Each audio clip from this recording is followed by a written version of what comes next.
السلام علیکم ورحمۃ اللہ وبرکاتہ۔ کہانی زبانی کے خاص چمکتے دمکتے ساتھیوں، آج ہم آپ کے لیے لائے ہیں ایک اور نبی کی کہانی جو ہمیں سنائی ہے اللہ تعالیٰ نے قرآن کریم میں۔ یہ نبی آئے تھے حضرت ابراہیم علیہ السلام کے ساتھ، یعنی ایک بستی میں حضرت ابراہیم تھے تو دوسری میں حضرت لوط علیہ السلام۔ حضرت لوط علیہ السلام حضرت ابراہیم کے بھتیجے تھے، یعنی کہ بھائی کے بیٹے۔ جب حضرت ابراہیم علیہ السلام اپنے وطن سے نکلے تو حضرت لوط بھی ان کے ساتھ تھے، یعنی وہ ان پہ ایمان لے آئے تھے۔ حضرت ابراہیم علیہ السلام نے انہیں شام کے ملک میں بھیجا۔ حضرت لوط بھی اللہ کے نبی تھے۔ شام کے ملک میں بحیرہ مردار کے نام سے ایک چھوٹا سا سمندر ہے۔ مردار اس لیے کہتے ہیں کہ اس میں کوئی بھی مخلوق زندہ نہیں رہتی۔ یہ سمندر سطح سمندر سے بھی کئی ہزار فٹ نیچا ہے۔ اس علاقے میں جو لوگ بستے تھے ان کو سیدھا راستہ دکھانے کے لیے حضرت لوط علیہ السلام بھیجے گئے تھے۔ حضرت لوط علیہ السلام نے پہلے تو ان لوگوں کو اسلام کی خاص باتیں بتائیں۔ یاد ہوں گی آپ کو وہی باتیں جو حضرت نوح، ہود، صالح اور ابراہیم نے اپنی قوم کو بتائی تھی کہ لوگوں، تمہارا مالک وہی اللہ ہے جس نے تمہیں پیدا کیا ہے۔ اس بات کا دھیان رکھو، تم جو کام بھی کرو اپنے مالک کی مرضی کے مطابق کرو اور ہمیشہ اس سے ڈرتے رہو کہ کہیں وہ تم سے ناراض نہ ہو جائے۔ اللہ کو خوش کرنے کے لیے تم میرا کہا مانو۔ میں تم سے اپنے کسی کام کا کوئی بدلہ نہیں مانگتا، مجھے تم سے کچھ نہیں چاہیے۔ ان باتوں کو بتانے کے بعد حضرت لوط علیہ السلام نے انہیں برے کاموں سے روکا جو وہ کیا کرتے تھے۔ ایک بہت برا کام جو وہ کرتے تھے اور جس سے اللہ تعالیٰ نے منع کیا ہے کہ لڑکے لڑکوں سے شادیاں کرتے تھے اور لڑکیاں لڑکیوں سے۔ ان لوگوں سے پہلے دنیا میں کوئی ایسا کام نہیں کرتا تھا، سب سے پہلے انہوں نے ہی ایسا کام شروع کیا تھا۔ اچھے ساتھیوں، جب کوئی آدمی برائیوں میں پھنس جاتا ہے تو برائیاں اسے اچھی معلوم ہونے لگتی ہیں۔ ان لوگوں نے جب حضرت لوط علیہ السلام کی باتیں سنی تو الٹا بگڑنے لگے، کہنے لگے اچھا تو ایک آپ ہی بڑے نیک بن کر آئے ہیں، ایسے ہی نیک بنو گے تو ہم تم کو اپنی بستی سے نکال باہر کریں گے، یہ نصیحتیں دینا ہے تو کہیں اور جاؤ، ہمارے ہاں تمہارا کوئی ٹھکانہ نہیں۔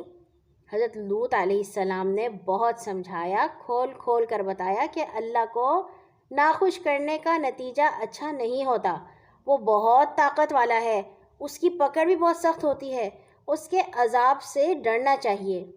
جب سمجھانے کی حد ہو گئی اور لوگوں نے حضرت لوط کی کوئی بات نہ سنی تو اللہ کے عذاب کا وقت آ گیا، جیسے اس سے پہلے عاد پہ آیا تھا، ثمود پہ آیا تھا، قوم نوح پہ آیا تھا۔ اور ہوا یہ کہ ایک دن حضرت لوط علیہ السلام کے گھر کچھ مہمان آئے۔ یہ مہمان دو خوبصورت لڑکے تھے۔ بستی والوں نے انہیں دیکھا تو انہوں نے کہا کہ ان کے گھر تو بڑے اچھے مہمان آئے ہیں، ہم انہیں اپنے پاس بلا لیتے ہیں۔ حضرت لوط علیہ السلام کو بڑی فکر ہوئی۔ انہوں نے اپنے لوگوں سے کہا دیکھو، میرے مہمانوں کی بے عزتی نہ کرو، تمہیں کیا ہو گیا ہے؟ تم میں کوئی ایک ایسا آدمی بھی نہیں رہا جو تمہیں اچھی باتیں بتا سکے، تمہیں صحیح طرح سے سمجھا سکے؟ دیکھو، اللہ تعالیٰ نے مردوں کے لیے عورتیں پیدا کی ہیں، ان سے شادی کرو، یہ ٹھیک کام ہے، اور اگر آدمیوں سے کرو گے تو وہ بہت بری بات ہے۔ قوم کے بدماشوں نے حضرت لوط علیہ السلام کی باتیں سنی انسنی کر دی، کہنے لگے آپ کو پتہ ہی ہے کہ ہم کیا چاہتے ہیں، یہ آپ کی باتیں ہماری سمجھ میں آنے والی نہیں۔ حضرت لوط کو بڑی پریشانی ہوئی کہ اب کیا کیا جائے۔ اتنے میں ان مہمانوں نے حضرت لوط سے کہا آپ کو پریشان ہونے کی ضرورت نہیں، ہم تو اللہ کے بھیجے ہوئے فرشتے ہیں، ان پر اللہ کا عذاب لے کر آئے ہیں، صبح دیکھیے تو کیا ہوتا ہے، صبح ہونے میں دیر ہی کتنی ہے۔ اللہ تعالیٰ کے حکموں کو چلانے کے لیے اللہ کے فرشتے کام کرتے ہیں، دنیا کا سارا انتظام اللہ تعالیٰ نے انہی سے کرانے کا ذمہ دے رکھا ہے۔ دنیا والوں کے لیے نعمتیں بھی یہی لاتے ہیں اور عذاب بھی یہی لاتے ہیں۔ اللہ تعالیٰ نے جب قوم لوط پر عذاب بھیجا تو عذاب لانے والے فرشتے خوبصورت لڑکوں کی شکل میں آئے، اور حضرت لوط نے ایک بار پھر انہیں پوری بات سمجھانے کی کوشش کی، مگر ان کی قوم نے پھر اس بات کو ایسے ہی ٹھکرا دیا جیسے اب تک کرتے رہے تھے۔ فرشتوں نے حضرت لوط علیہ السلام سے کہا کہ اب عذاب کا وقت آ گیا ہے، آپ اپنے ساتھی مسلمانوں کو لے کر راتوں رات بستی سے باہر دور چلے جائیے۔ حضرت لوط علیہ السلام نے ایسا ہی کیا۔ حضرت لوط علیہ السلام کی بیوی اب تک ایمان نہیں لائی تھی، اسے ان کافروں کے ساتھ ہی چھوڑ دیا گیا، یعنی کہ ایمان والے رہتے ہیں ایمان والوں کے ساتھ، اور جو اللہ تعالیٰ پر ایمان نہیں رکھتے وہ رہتے ہیں ایک ساتھ، چاہے ان کی آپس میں کتنی ہی پکی رشتہ داری ہو، کوئی بیوی ہو یا بیٹا ہو، کوئی بیٹی ہو یا کوئی ماں ہو یا کوئی بہن ہو۔ نیک لوگوں کے ساتھ نیک لوگ، برے لوگوں کے ساتھ برے لوگ۔ جب حضرت لوط علیہ السلام اور آپ کے ساتھی بستی سے باہر دور چلے گئے تو بستی پر اللہ کا عذاب آیا۔ بس یوں سمجھو جیسے کوئی آتش فشاں پھٹ پڑے، ساری بستی تلپٹ ہو گئی، بستی پر خوب پتھر برسے، اللہ کا حکم نہ ماننے والوں کا کہیں پتہ نشان نہ رہا۔ اللہ کے نبی کو جھٹلانے والے ایک لمحے میں اس طرح مٹ گئے جیسے کبھی رہے ہی نہ تھے۔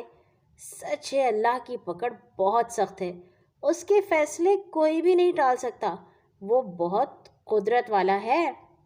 اور ان باتوں میں جو اللہ تعالیٰ نے ہمیں کہانیاں سنائی ہیں، ان لوگوں کے لیے بہت نصیحت ہے جو اللہ کی بات نہیں مانتے، اس کے بھیجے ہوئے قانون کو نہیں مانتے اور اس کے رسولوں کی بتائی ہوئی باتوں پر نہیں چلتے۔